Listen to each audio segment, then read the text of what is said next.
Good evening, guys. It is Wednesday, February 19th, 2025.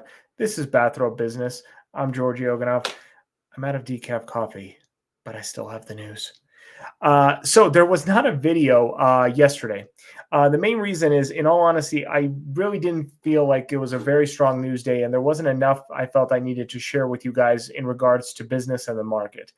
I've talked about it on this channel before that I never want to phone it in or force it.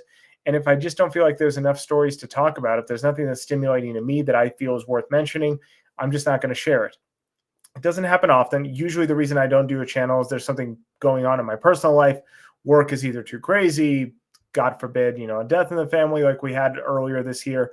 Something going on. There's an actual cataclysm that keeps me from doing it. But yesterday was a very benign reason. It was just because I felt like there was nothing good to talk about, and I didn't want to just mark, another number on a calendar. Having said that, we did actually clear a pretty big milestone on our calendar for this channel. So Monday was actually the 200th episode. I didn't realize that until after I posted it, but Monday was 200 episodes of this podcast or YouTube channel or whatever you want to call it. I started this channel back in 2023. January 1st of 2023 was my first video. And even though in that first year in 2023, I took about 7 months off, it was right around, I think, April to November. I was traveling. Work was really crazy. We were doing a lot of different stuff. My then girlfriend, who is now my fiance, we were getting very serious.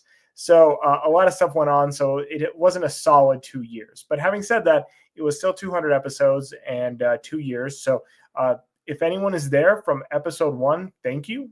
Thank you for tuning in and watching my rants about business news. And for those that weren't there from day one, you probably didn't miss much because the first videos weren't very good. These current videos aren't all that great, but hey, you guys tune in for some reason. So thank you again, and hopefully to 200 more. So we'll see how it goes. So let's jump into the stories of the day. So the first story I'm going to talk about is actually Apple. I'm going to mention Apple because we've been following them closely on this channel, specifically their earnings, their trends, etc. And Apple is unveiling a new iPhone, sort of. So Apple is unveiling a new lower cost alternative to the iPhone 16. Remember, the iPhone 16 came out in in September of last year. And let's just say that Apple desperately needs this. As we talked about this channel, Apple is suffering internationally and domestically. iPhone sales and just sales. The only thing that saved them, I think, last quarter was Mac sales came in higher than expected, but everything else was down. In China, they can't seem to compete with domestic manufacturers. Huawei and the other companies, the name escapes me, but are outselling Apple astronomically. Their sales keep plunging. There was a time where Apple was seen as a luxury product or a product of status in China. That luster seems to have faded. And it seems to be happening here as well. iPhones just don't seem to carry the same weight. They did not sell as many iPhones here domestically with the new 16 AI upgrade that they thought they would. And I think this is going to be a maneuver to try to salvage that. So this isn't the first time that Apple has released a lower cost alternative. They've actually done this once before, I believe in 2016, this article mentions, and I don't remember this, but they had an iPhone SE, which stands for Special Edition. Just a fancy way of saying bargain iPhone. But back in 2016, they were riding much higher than they are now. They're very much on shaky grounds. So this maneuver is a little bit more desperate. However, before I discount Apple completely and say they're out for the count, as we talked about this channel, Apple's return on investment is unlike any company that I think exists in modern history. We highlighted, there was that report I published on this channel, and I should probably dig it up, but just the return on investment that Apple gives year after year and decade after decade. The returns were astronomical. I think over 10 years, it was like a $700,000 or $800,000 return. Not dollar, I'm sorry, percent, 700 or 800% return on investment. So every dollar you put in ended up coming back as 8. It was just astronomical. And I don't believe that, I don't know if that chart factored in dividends, but all I know is that the return on investment has been fantastic with Apple, especially under the administration of Tim Cook. He is not the innovator that Steve Jobs was.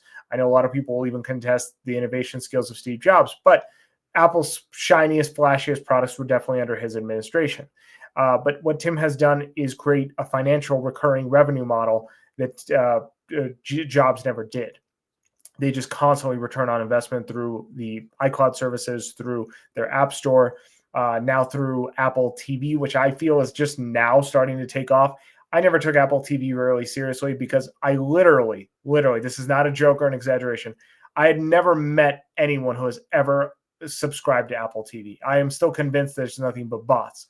But now finally I hear about one show on Apple TV, and that's Severance, that people are actually watching and talking about. Outside of that, I have never met a person that actually has an Apple TV subscription. I think we have one like for as a free trial. I know when we signed up for new phones with my fiance, I think we got like a free Apple TV subscription or something for a month. We still haven't activated it because we just don't care. We might use it for Severance because everyone's talking about it, but the fact that they actually have a show now that people are talking about shows that Apple TV could be actually taking off and could become a viable income and revenue source for Apple. So while I'm not saying that this is a game changer, this could be pretty big for Apple, especially this is a very strategic move for Tim Cook, and I know he's crunched the numbers 6 different ways. But one of the downsides of releasing a bargain iPhone is you're probably going to be undercut by the resale market, right? People will sell their used iPhones, probably more powerful than the discount one, especially because this camera is only a single lens camera, which have kind of gone out of style because they just don't have the quality that multi-lens cameras do. But this phone does carry Apple AI. So the secondary markets won't have that. If you go and sell, I think mine's a 14. I believe it's a 14. If you go and sell a 14 or a 15, I don't believe they carry. I know I can't get AI on this one, and I don't believe the 15s do either. So one of the ways you're going to keep the secondary markets from undercutting your sales is by giving a feature that they just don't have. So it's a strategic move. I think it can pay off.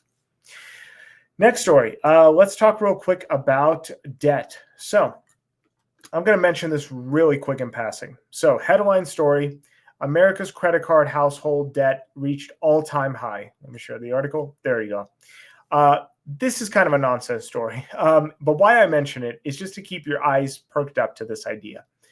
Every couple months, maybe at least once a year, there is a podcast or major stories that come out that, oh my God, we're on the verge of collapse. America's debt is at an all-time high. If there's one downturn in the market, everybody's going to, default on their loans and the whole house of cards comes collapsing. That never really happens. I think everybody, when 2008 happened, it kind of primed everyone for debt crises. It's almost like the World War II effect. Ever since World War II, every time there is something that people don't like, every time there's any kind of major move globally, everyone becomes Hitler, right? Everything is always Hitler. Oh, this is the next Hitler, and Hitler is coming. This is World War III. And I feel like a similar thing happened with housing debt. I shouldn't even say housing debt because this is debt in general. But the same thing happened with debt, that every time somebody mentions debt, everybody thinks that, oh, this is 2008 again. It's all happening all over. It's a nonsense story because every year America's household debt just seems to increase. I'm not going to go into the details why. That's a bigger economic question. But Americans, we love debt. We have debt more than any other country on earth. We have lots of consumer debt. We have a lot of household debt. Our mortgages are higher. Our car loans are higher. We just love debt. There is no other country that has as many financial markets and as many financial devices as we do here. It's just core to who we are as a people. So when you hear these stories, they don't actually matter.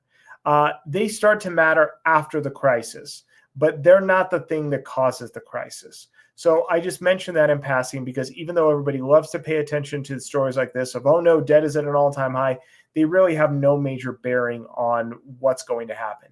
If wages are going up, which every job report shows they are, in fact, they're beating estimates. If job security is all but guaranteed, which is because we still have one job opening for every one posting, if we're seeing strong overall markets, even though I still say 2025 is going to be more dampened than 2024, you got nothing to worry about.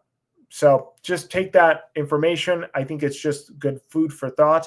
Don't be swayed by these headline clickbaity stories. I'm not saying debt doesn't matter, but in this scenario, debt doesn't matter. So take that. Next story I'm going to talk about.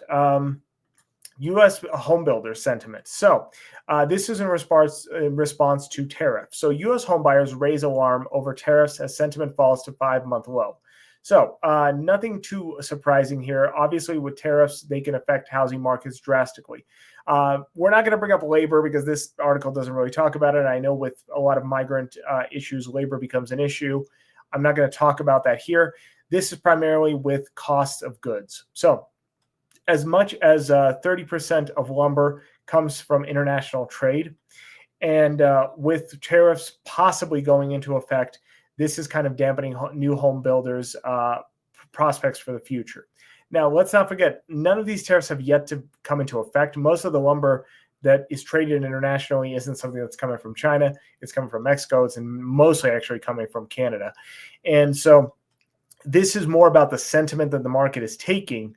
But let's not forget, home builders are going to prepare for this in certain ways. They're probably going to be looking at higher bids and higher prices when they go to build, simply because they're trying to account for a market where prices are going to go up. Trump hasn't raised those tariffs yet, but just the very sentiment could be inflationary alone. So just take that into consideration. However, this could also inadvertently spur more housing being built within the next couple months. So I think we still have, I think Trump's 25% tariff is delayed until the first part of April. Don't quote me on that, but I believe that's the number that's floating around in my head. And so you could see a slight boom and escalation in home builds as a lot of home builders rush to get things done, or a lot of materials get ordered ahead of that in order to kind of offset the tariffs when they do happen. So sometimes these types of events have kind of a counterintuitive result. Next story I'm going to talk about is Intel. So this is really the story of the death of a great American company. So Intel stock popped 16% for the best day since March 2020, but for all the wrong reasons. So Intel might get cut in half. Intel might be bought by Broadcom and Taiwan Semiconductor. Apparently, Broadcom wants a lot of the IP, a lot of the engineering, a lot of their more of their sophisticated patents. And the Taiwanese Semiconductor really wants the manufacturing space. They want the facility. So Intel is popping right now. Its stock is doing better than it has in a long time, but it's really for all the wrong reasons. I just think this is kind of astounding because I'm a millennial. For those that are as well, that are 90s kids, I don't think people realize how big Intel really was when it started happening. And what I mean when it started happening, you're talking about a semiconductor company, but they became a household name in the 90s. They had those commercials with the Blue Man Group. Everybody was talking about Intel Pentium processors as if they knew what that was. Intel just made themselves so integral to computers. When you went into a store and you bought a computer, you were always asking, "Oh, is it an Intel Pentium processor? Because I know those are the best. Is it the Pentium 3? What's the current processor? Is it an i3, an i5, an i7?" They persisted into the early 2000s. And then now, from them to go to that, to just being completely out for the count, that they're just going to be probably torn apart and sold into parts, it's just crazy. Just how quickly that can happen. So it's more of an anecdotal story of just how quickly you can fall from the top when you don't invest in the right technologies, when you think that you can get by on marketing alone. I think that was their greatest downfall. But just kind of a lesson for business owners out there. Don't get too uppity. Don't think you're too high to fall down, because if it can happen to Intel, it can happen to anybody. Last story I'm going to talk about. This is an interesting one. So this is one of those that melds politics with business. Again, I try to avoid those on this channel, but it's difficult, especially with the Trump administration, where they're very influential into the business market. And this one is kind of, so this is currently a rumor. This is not yet verified, but Palantir is already responding to this rumor. So Palantir plunges after CEO Karp changes share sales plan and Pentagon budget cuts. So there's actually two stories here in one. What's really causing the drop is the change in their sale price of their stock options. So CEO Alex Karp kind of changed the structure of how he can sell his shares. So on Tuesday, Palantir, in a regulatory filing, disclosed that Karp's new plan will allow him to sell nearly 10 million shares of stock in the next 6 months. Now, alone, that wouldn't be a problem. But the rumor is that the new Pentagon chief, what is his name? Hegseth? I believe Hegseth has set a new benchmark in association with the Trump administration, Elon Musk, all those guys, that the U.S. defense budget is going to be cut by 8% for the next 5 years, 8% a year for the next 5 years. That's massive. That is massive. So this is where my political hat is going to go on. And I'm just going to say that is fantastic. I am definitely no fan of the military-industrial complex, and I'm not a libtard, despite what the communist flag may say. We have just gone insane with defense. We've been insane for a while, but it's just gotten ridiculous. So let's not forget that the United States got out of a 20-year war, and our defense budget went up. So this would be the largest regress in U.S. Military budgets in history. This wouldn't exactly take us back to pre-World War II levels, but it's definitely the biggest contraction we've seen since pre-World War II levels. So the Pentagon defense budget last year was $850 billion. 40% off of that we could see in the next 5 years would take that down $340 billion to a $500 billion budget. That would be monumental. And so with these two, a lot of people are freaking out because Palantir, just remember, last week reported a fantastic quarter, great sales, great revenue, great growth. And then here we are now where they're planning to offload, the CEO is planning to offload a lot of stocks ahead of the budget cuts because it could directly affect the company. So that's why Palantir is doing so badly. But at the same time, the dual story is that the Pentagon is going to regress massively. Now, the hidden sauce here that they're not talking about, the secret sauce, is that a lot of tech companies have major government contracts. Palantir, obviously a big name, but Microsoft has government contracts and military contracts. AWS has military contracts. Google has military contracts. Anduril, a new company from Palmer Luckey, who actually just last week announced that they were getting, I want to say it was a $22 billion contract away from Microsoft for like heads-up monitor displays for the military. So this is going to, if this happens, which I hope and pray that it does, it would be a massive hit to Silicon Valley as well. So if this actually goes through, this is going to be a scenario where we're going to see Silicon Valley shrink drastically. There's also kind of a second 1-2 punch to this.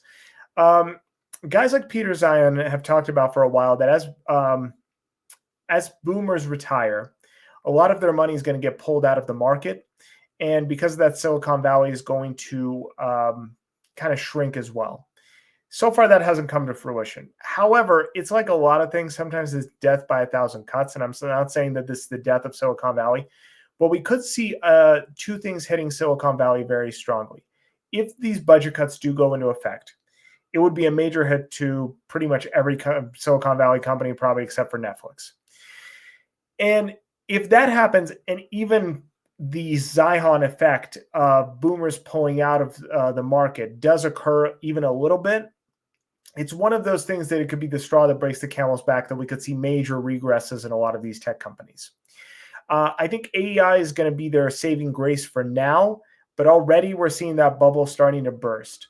So if this happens, I would start pulling back from tech companies for at least a year until the market stabilizes just a little bit, because that's my prognosis. That's what I think is going to happen. So that's pretty much it. So that's the video of the day. Thank you guys for joining for video number 201. And hopefully I'll see you guys back here tomorrow. I hope you have a very productive Thursday. Bye.